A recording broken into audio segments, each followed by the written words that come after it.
In America today, for every $100 of white family wealth, black families only have about $5.04. In fact, the percentage of the total wealth owned by black Americans hasn't really grown appreciably since the Civil War. This level of inequality isn't about failing to pull yourself up by your bootstraps. It's a direct result of centuries of racist banking policies and practices that systematically kept black Americans from prospering.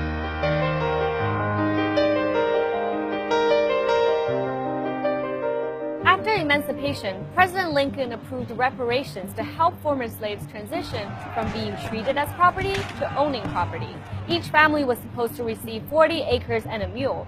But after Lincoln's assassination, that order was reversed by President Andrew Johnson. What the free slaves did get was a bank, the Freedmen's Savings Bank. Over the next decade, former slaves deposited their hard-earned wages, more than $75 million, into this bank. But it turned out to be a one-way relationship. The bank's white management refused to give any loans to its black clients. Instead, they lost nearly half the money on bad investments before the bank closed in 1874. The federal government failed to hold anyone accountable for this loss. Soon after that, Jim Crow laws were enacted across the South, and owning land became even less attainable for black Americans. In the 1930s, President Franklin Roosevelt's New Deal helped create a new middle class, but it also further cemented the racial wealth gap. With the help of the federal infrastructure, tens of thousands of banks and credit unions were created at this time to issue mortgages that, in effect, all went to white families. During this time, neighborhoods were explicitly zoned to reinforce segregation, and those in black neighborhoods were denied mortgages. These policies essentially helped create two separate credit markets, one of the affluent white suburbs and the other of the black ghettos.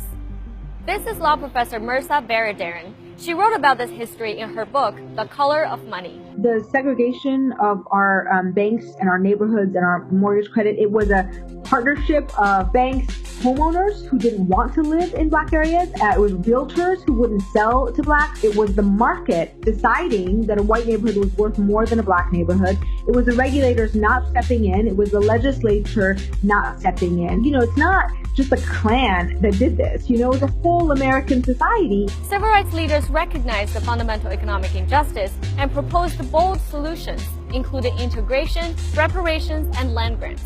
But once again, at this fork in the road of American history, the nation took the wrong path. Instead of going forward with any of these radical solutions, President Nixon proposed black capitalism, a series of policies that encouraged black entrepreneurship and asked corporations to voluntarily support black-owned banks. This policy paid lip service to closing the racial wealth gap, but in reality did nothing to fix the underlying problem. Variations of the toothless black capitalism policy have been carried on by every administration since Nixon. That we never fixed our legacy of Jim Crow, white supremacy, credit discrimination, all of these systemic problems, and to put the little Band-Aid on it and say, okay, well, we'll celebrate entrepreneurs, black entrepreneurs. That's not the answer. While U.S. law banned explicit racial discriminatory banking in the late 1960s, racism in the industry is still alive and well. In the early 2000s, federally regulated banks and other financial institutions profited from selling many subprime loans,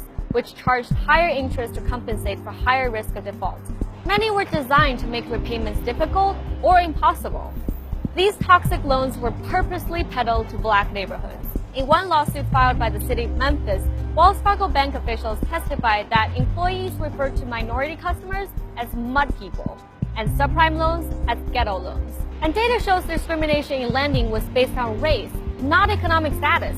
By 2006, higher-income black Americans, including many who could qualify for regular loans, were 4 times as likely to have subprime loans as higher-income white Americans. The Federal Reserve's own survey at the time revealed as much, but they didn't act to stop the bank's predatory lending practices. By 2008, the housing bubble burst, and no community felt the consequences more than black Americans. From Jamaica, Queens in New York City to Oakland, California, strong middle-class African-American neighborhoods that saw nearly 2 decades of gains watched them reversed in a matter not of years, but of months. Any way you look at it, that's an absolute tragedy. So surely we've learned our lesson from this tragedy? Apparently not. The Trump administration is rolling back regulations put on the big banks after the 2008 financial crisis. And the subprime loans are being sold under the name of non-prime loans in many communities of color. The racial wealth gap has not closed in 200 years, and it won't close in the next 200 unless the government acknowledges its role in creating and perpetuating economic inequalities.